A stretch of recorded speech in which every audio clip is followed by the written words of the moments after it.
जय श्री कृष्ण। राधे राधे। ओम नमः शिवाय। हर हर महादेव। प्राचीन काल की बात है। च्यवन नाम के एक ऋषि थे। वे बड़े ही तपस्वी थे। एक बार उन्होंने एक महान व्रत का आश्रय लेकर जल के भीतर रहने का संकल्प किया। महर्षि च्यवन अभिमान, क्रोध, हर्ष और शोक का त्याग करके दयापूर्वक पालन करते हुए एक बार 12 वर्ष तक जल के अंदर रहे। महात्मा के स्वभाव और तपस्या से प्रभावित होकर सभी जलचर प्राणी उनके मित्र बन गए। जलचर प्राणियों को उनसे कोई भय नहीं लगता था। एक बार महर्षि च्यवन अत्यंत श्रद्धा भाव से उन्मत्त होकर गंगा यमुना के संगम में जल के अंदर प्रविष्ट हुए। कभी जल समाधि लगा लेते, कभी निश्चल होकर जल के ऊपर बैठ जाते। इस प्रकार करते हुए उन्हें बहुत समय व्यतीत हो गया। एक दिन कुछ मल्लाह मछलियों को पकड़ने की इच्छा से हाथ में जाल लिए उस स्थान पर आए जहां पर च्यवन ऋषि जल समाधि लगाए हुए बैठे हुए थे। मल्लाहों ने मछली पकड़ने के उद्देश्य से जाल को पानी में फैलाया। संयोग से जाल में मछलियों के साथ महर्षि च्यवन भी फंस गए।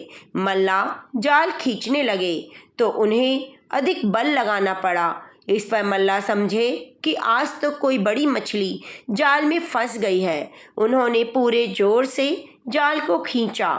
तब उसमें जल जंतुओं से घिरे हुए महर्षि च्यवन भी खिंच आए। जाल में महर्षि च्यवन को देखकर मल्लाह डर गए। हाथ जोड़कर उनसे क्षमा मांगने लगे।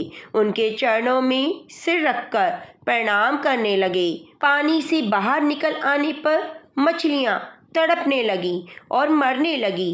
इस प्रकार मछलियों का बुरा हाल देखकर ऋषि का हृदय द्रवित हो उठा।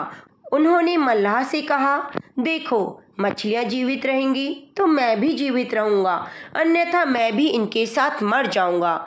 मैं इन्हें त्याग नहीं सकता, ये मेरे ही साथ रहेंगी। मैं बहुत दिनों तक इनके साथ जल में रह चुका हूँ। मैं भी इनके साथ अपने प्राणों का उत्सर्ग कर दूंगा। मुनि की बात सुनकर मल्लाह डर गए और उन्होंने कांपते हुए जाकर सारा समाचार महाराज नस को सुनाया। मुनि की संकट की स्थिति जानकर राजा नस अपने मंत्री और पुरोहितों को साथ लेकर तुरंत वहां पहुंच गए। पवित्र भाव से हाथ जोड़कर उन्होंने मुनि को अपना परिचय दिया और विधिवत पूजा करके कहा कि आज्ञा दीजिए, मैं आपका कौन सा प्रिय कार्य करूं। महर्षि च्यवन ने कहा, राजन, इस मल्लाह ने आज बड़ा भारी परिश्रम किया। आप इसको मेरी ओर से मछलियों का मूल्य चुका दीजिए। राजा नस ने सुनते ही मल्लाह को 1000 स्वर्ण मुद्राएं देने के लिए पुरोहित से कहा। इस पर महर्षि च्यवन बोले, 1000 स्वर्ण मुद्राएं मेरा उचित मूल्य नहीं, आप सोचकर इन्हें मूल्य दीजिए। इस पर राजा ने 1,00,000 स्वर्ण मुद्राएं देने के लिए कहा। तो महर्षि च्यवन ने राजन को 1,00,000 स्वर्ण मुद्राएं भी कहा कि ये मेरा उचित मूल्य नहीं। इस बार राजा ने 1,00,000 स्वर्ण मुद्राओं की जगह 1 करोड़ स्वर्ण मुद्राएं देने का संकल्प किया, लेकिन महर्षि ने इसको भी उचित मूल्य नहीं बताया और विचार सलाह करके मूल्य दो। फिर इसके आगे राजा ने अपना आधा राज्य और अंत में समूचा राज्य देने की बात कही। परंतु च्यवन ऋषि बोले कि हे राजन, आपका आधा ये समूचा राज्य भी मेरा उचित मूल्य नहीं।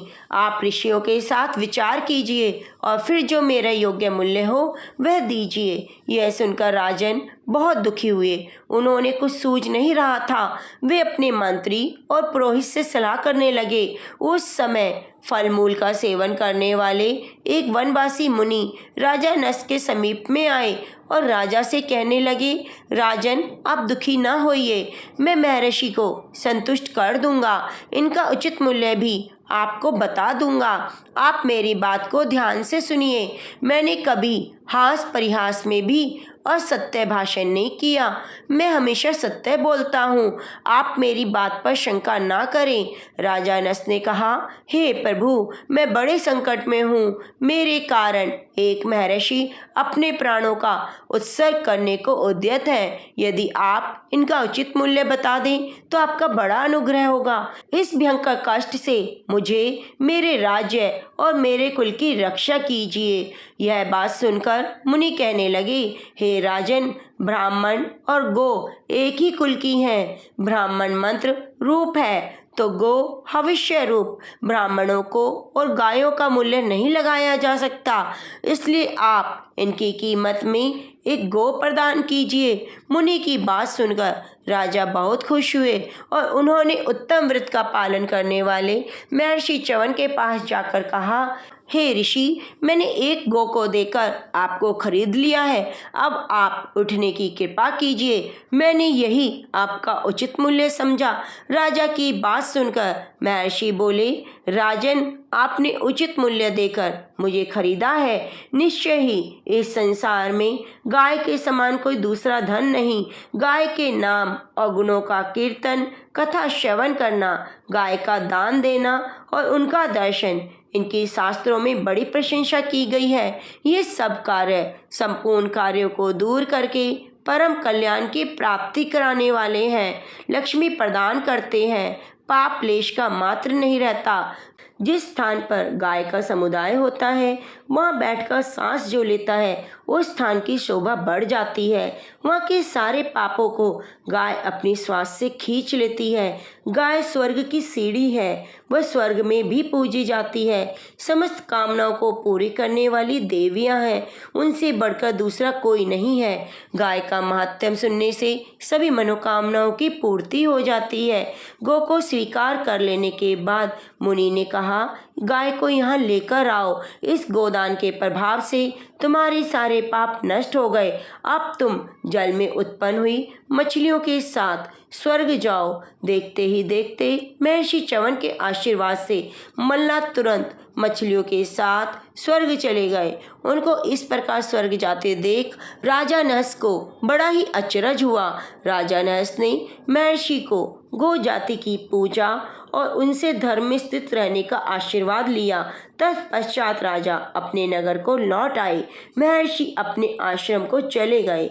इस प्रकार सभी मनुष्यों को गौ माता की पूजा जरूर करनी चाहिए, क्योंकि गौ माता में ही 33 करोड़ देवी देवताओं का वास होता है और एक गाय के पूजन मात्र करने से, सेवा करने से हमें 1000 अश्वमेध यज्ञ का फल भी प्राप्त होता है।